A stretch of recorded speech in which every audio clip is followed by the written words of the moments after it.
Shalom saudara-saudara yang dikasihi Tuhan Yesus Kristus. Selamat pagi, selamat berjumpa dalam renungan pada pagi hari ini. Selamat beraktivitas dan selamat melayani Tuhan. Kita bersyukur karena kemurahan Tuhan. Hari ini kita boleh bangun dengan kekuatan baru. Semua karena anugerah Tuhan. Saat ini sebelum kita mendengarkan renungan firman Tuhan, marilah sama-sama kita berdoa.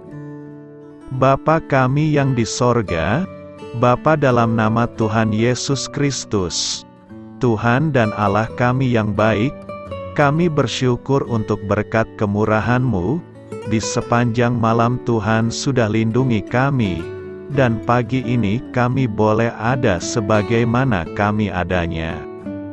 Semua karena berkat kemurahan Tuhan.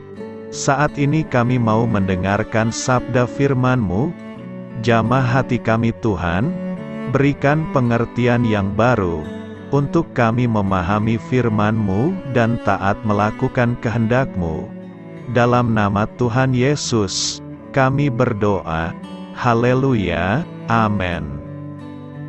Sahabat suara kasih, ayat pembacaan Alkitab kita hari ini terambil dari Yohanes 10 ayat yang ke-6 sampai 11. Yohanes 10 ayat 6 sampai 11.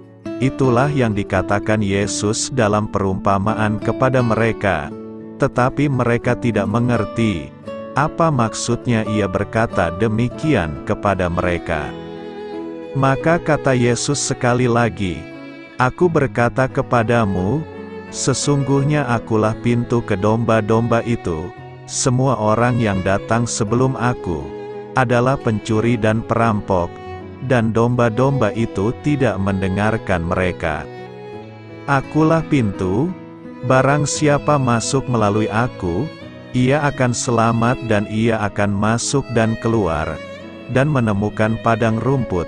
Pencuri datang hanya untuk mencuri dan membunuh dan membinasakan. Aku datang, supaya mereka mempunyai hidup, dan mempunyainya dalam segala kelimpahan. Akulah gembala yang baik. Gembala yang baik memberikan nyawanya bagi domba-dombanya. Sahabat suara kasih, ayat emas renungan kita hari ini adalah Yohanes 10 ayat 10. Pencuri datang hanya untuk mencuri, dan membunuh dan membinasakan. Aku datang, supaya mereka mempunyai hidup, dan mempunyainya dalam segala kelimpahan. Judul renungan kita hari ini adalah Hidup di dalam Sukacita, ditulis oleh Candi C. Carden. Sahabat suara kasih, suatu ketika saya pergi memancing bersama cucu-cucu saya, dan kedua orang tua mereka. Saya duduk bersama putri saya dan melihat kedua cucu saya, Deacon dan adiknya Eden memancing bersama ayahnya. Tak lama kemudian, terdengar suara kegembiraan dari kedua cucu saya. Eden yang biasanya lebih pendiam dari kakaknya, kini tampak kegirangan mendapatkan ikan dari pancingannya. Itu adalah tangkapan pertamanya. Terlihat seekor ikan hidup yang menggeliat di ujung tali pancingnya. Ketika saya melihat wajah Eden yang kegirangan, saya teringat kembali masa kanak-kanak saya saat musim panas, setiap hari mengungkapkan penemuan baru yang menakjubkan. Saya bertanya-tanya, kapan kita berhenti memandang setiap hari dengan antisipasi yang kurang menyenangkan? Mengapa kita menolak untuk bersemangat tentang kehidupan? Mungkin tahun-tahun remaja kita merasa tertekan oleh teman sebaya yang mengubah kita. Mungkin kita menyembunyikan emosi kita, karena dunia memberitahu bahwa kita terlalu sederhana untuk percaya pada sesuatu yang baru di dunia. Mungkin kita membiarkan kekecewaan dan masalah yang kita hadapi merampas harapan kita. Ketika kita membiarkan kebosanan atau sinisme menjadi mode bawaan, kita tidak mengalami hidup berkelimpahan seperti yang Tuhan Yesus maksud. Pertimbangkan apa yang Tuhan Yesus katakan dalam Matius 19 ayat 14. Biarkanlah anak-anak itu, janganlah menghalang-halangi mereka datang kepadaku, sebab orang-orang yang seperti itulah yang empunya kerajaan sorga. Sahabat Suara Kasih, Tuhan Yesus ingin semua anaknya, tua maupun muda untuk menikmati hidup. Dan ketika kita menunjukkan sukacita, kita telah melayani sebagai saksi bagi Dia, dan hidup dalam kelimpahan yang Dia berikan.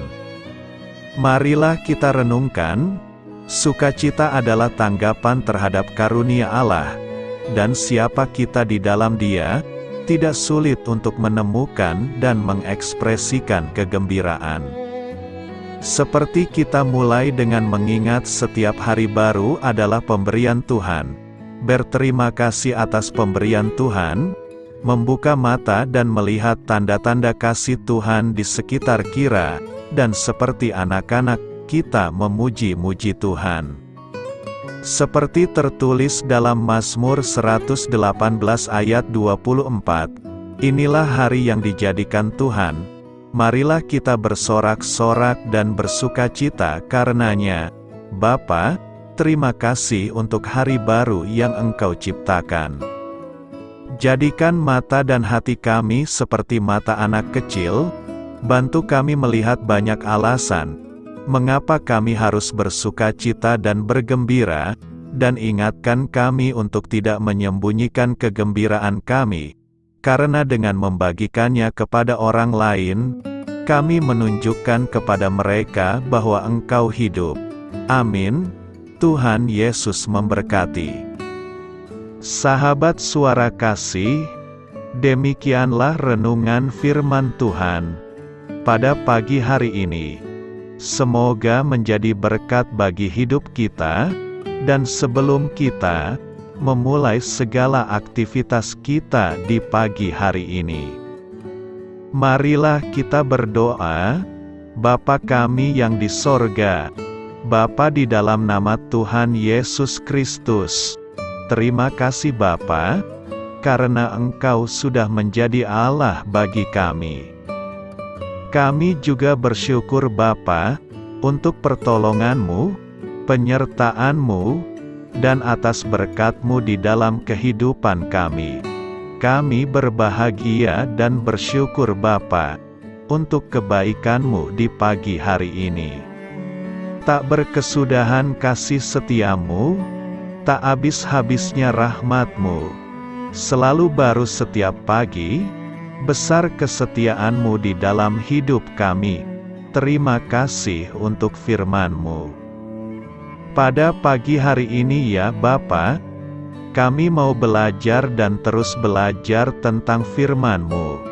Firman-Mu yang menguatkan dan meneguhkan iman percaya kami. Firman-Mu yang mengubahkan kehidupan kami.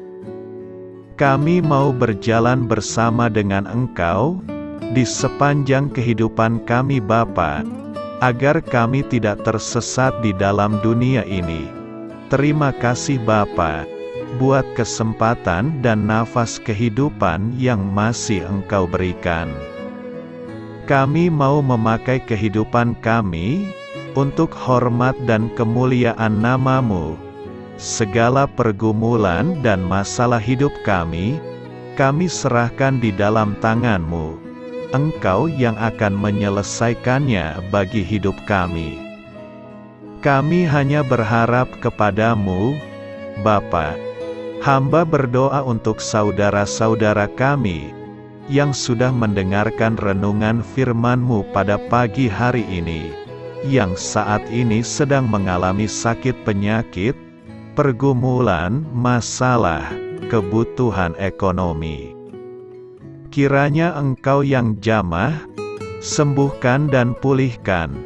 Berkati juga perekonomian mereka, serta berikan jalan keluar di setiap pergumulan masalah yang mereka sedang hadapi. Dan ajarlah kami Bapa, untuk selalu berharap dan percaya sepenuhnya kepada Tuhan Yesus. Kiranya Engkau yang terus memberkati kehidupan kami, keluarga kami, dan sanak saudara kami, daerah tempat tinggal kami, bangsa dan negara kami, pemerintah-pemerintah kami. Biarlah semuanya dalam perlindungan-Mu Bapa, dan jadilah sesuai dengan kehendak-Mu yang terbaik di dalam kehidupan kami. Dan pada pagi hari ini ya Bapa, kami mau berterima kasih buat perlindungan-Mu di sepanjang malam yang telah kami lewati. Pagi hari ini, kami akan memulai aktivitas kami sebagaimana mestinya. Kami yakin dan percaya, perlindungan-Mu tetap ada di dalam hidup kami, dan juga di sepanjang hari yang akan kami lewati ini. Terima kasih Bapa. Inilah yang menjadi doa dan permohonan kami. Dalam nama Tuhan Yesus Kristus, kami berdoa. Amin.